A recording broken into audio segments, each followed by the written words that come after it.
good, YouTube? And so we're back for number 4 of all 4 episodes of clean eating. So number 4 is a food can be bad for you if it directly interferes with your body's specific functions. And I'm specifically referring to special populations such as diabetics or people with thyroid problems, for example. So what I'm about to say is specifically referring to people that do not have problems with foods in general, such as diabetics or people with thyroid problems. So people will tell you such and such food is bad for you, and that by eating less of it, you're going to have less problems. But they're still bad for you in any amount. But apparently it's still healthy to have them, but you just can't have a lot of them. But let me tell you something. Eating less junk food really in your mind results in eating 0 junk food, or at least trying to. And if you want that food, you're gonna have that food eventually. And by that I mean you're gonna binge on a Saturday night when you've eaten clean for 2 weeks straight. And honestly, this is the biggest problem with clean eating, and it's a huge misconception of, namely because it's promoted by health officials, doctors, people that are really high up in the health field and have huge following, and we're supposed to have great respect for, and we're supposed to trust. So, for all of you that do not have problems from foods that specifically interfere with your body's normal daily functions, let me give you some facts. There is no evidence that red meat causes cancer, heart disease, or death. And in fact, there's actually evidence showing that red meat can improve health markers just as much as other meat sources. This one's gonna get a lot of hate, but fructose is actually not bad for you in moderation. It's not toxic, and it doesn't cause obesity or liver damage, unless it's consumed in extremely massive amounts and a caloric excess.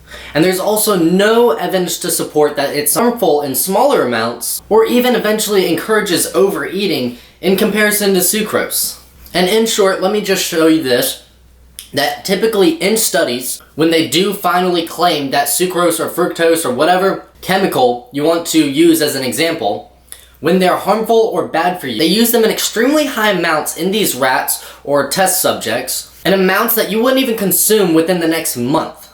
They're using 10 to 10,000 times the amount that you would typically take in a week from regular eating habits. I know I said in video 3 that I would talk about sugar in an upcoming video, and I absolutely will, but this one's a great one too as well. Sugar, consumed in moderate amounts, does not decrease insulin sensitivity or impair your ability to process glucose as long as you don't become obese and you don't overeat. So here are a few examples as to why somebody would need to avoid a specific food because it does interfere with their body's specific daily normal functions. People should avoid aspartame.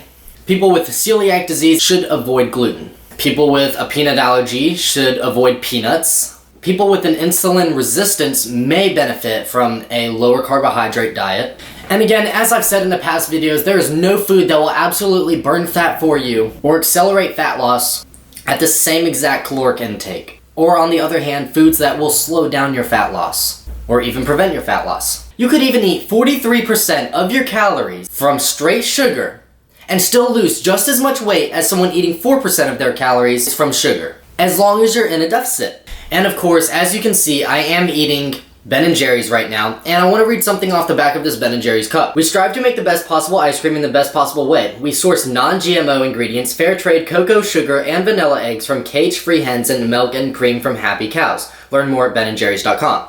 Well, it's non-GMO free, and that's the only part that I'm picking out of this. I'm not picking out the cage-free, I'm not picking out the best ingredients, I'm not picking out their website, I'm picking out the fact that they tell the public they're using non-GMO ingredients. And I want to tell you, there's not any evidence to support that GMOs are bad in moderation. I'm going to attach a link in the description of this video with over 1,700 studies with supporting evidence that GMOs are not bad for you. But this ice cream is not necessarily clean or good. It is still possibly bad for me if it puts me in an excess surplus that can lead to obesity and excess fat gain.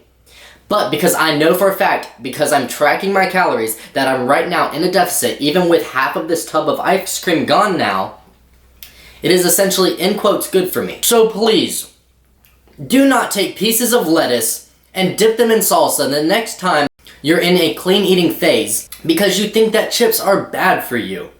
Please don't do that. I'll see you guys next time. I'm out. Here we go.